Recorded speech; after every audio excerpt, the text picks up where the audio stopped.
ത്രിയേക ദൈവത്തിന് സ്തുതി. യേശുവിൽ സ്നേഹവന്ദനം. പുരാതന കാലത്ത് റോമിൽ ക്രൂരമായ ഒരു ശിക്ഷാരീതി ഉണ്ടായിരുന്നു. ശിക്ഷാർഹനായ വ്യക്തിയെ ഒരു മൃതദേഹത്തോട് ചേർത്ത് കെട്ടുന്നു. കൈകൾ കൈകളോടും കാലുകൾ കാലുകളോടും മുഖം മുഖത്തോടും ചേർത്ത് കെട്ടുന്നു. മണിക്കൂറുകൾ കഴിയുമ്പോൾ ജീവൻ പോയ ശരീരം അഴുകാൻ തുടങ്ങും.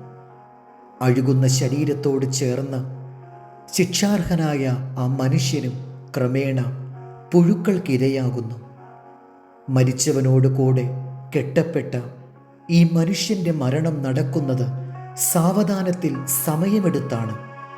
ഭീതിയുടെയും നിരാശയുടെയും ദുർഗന്ധത്തിൻ്റെയും നടുവിലുള്ള മരണമാണിത്. ജീവനുള്ളവൻ മരിച്ചവനോടുകൂടി ഇല്ലാതാകുന്ന പീഡന മരണം. ചില ദുശീലങ്ങൾ ഇങ്ങനെയാണ്. ആ ശീലങ്ങൾ പുഴുക്കളായി നമ്മിൽ കയറിപ്പറ്റി നമ്മെ ദ്രവിപ്പിക്കുന്നു. അറിയാതെ കയറിപ്പറ്റുന്ന ഈ ശീലങ്ങൾ നമ്മെ ദുർഗന്ധത്തിലേക്ക് നയിക്കും. ഈ ശീലങ്ങൾ ആദ്യമൊക്കെ ആസ്വാദികരമായിരിക്കും. അത് നൽകുന്ന താൽക്കാലിക സുഖത്തിൽ നാം സന്തോഷം കണ്ടെത്തുന്നു.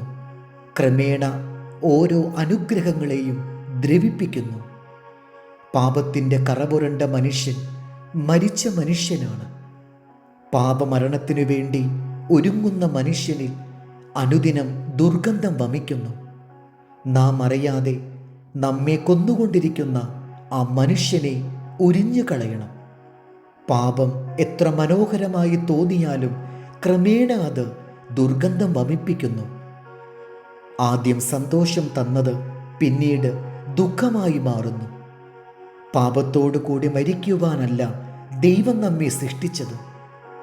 അനുസരണക്കേടിൻ്റെയും പാപത്തിൻ്റെയും ഇരകളാകുവാൻ ദൈവം ആഗ്രഹിക്കുന്നില്ല.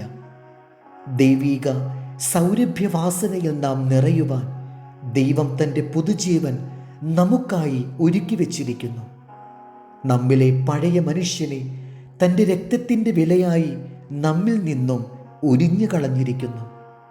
നമ്മിലെ മോഹരാഗങ്ങളെ യേശു തൻ്റെ ക്രൂശിൽ കൊന്നുകളഞ്ഞിരിക്കുന്നു. അതിനാൽ ക്രിസ്തുവിനുള്ളവരായി ജീവിതങ്ങളെ ഒരുക്കാം. മത്തായി 16:25. ആരെങ്കിലും തൻ്റെ ജീവനെ രക്ഷിപ്പാൻ ആഗ്രഹിച്ചാൽ അതിനെ കളയും. എൻ്റെ നിമിത്തം ആരെങ്കിലും തൻ്റെ ജീവനെ കളഞ്ഞാൽ അതിനെ കണ്ടെത്തും. ദൈവം നമ്മെ അനുഗ്രഹിക്കട്ടെ. കർത്താവിൽ എളിയ ശുശ്രൂഷകൻ ഈരാളിലച്ചൻ.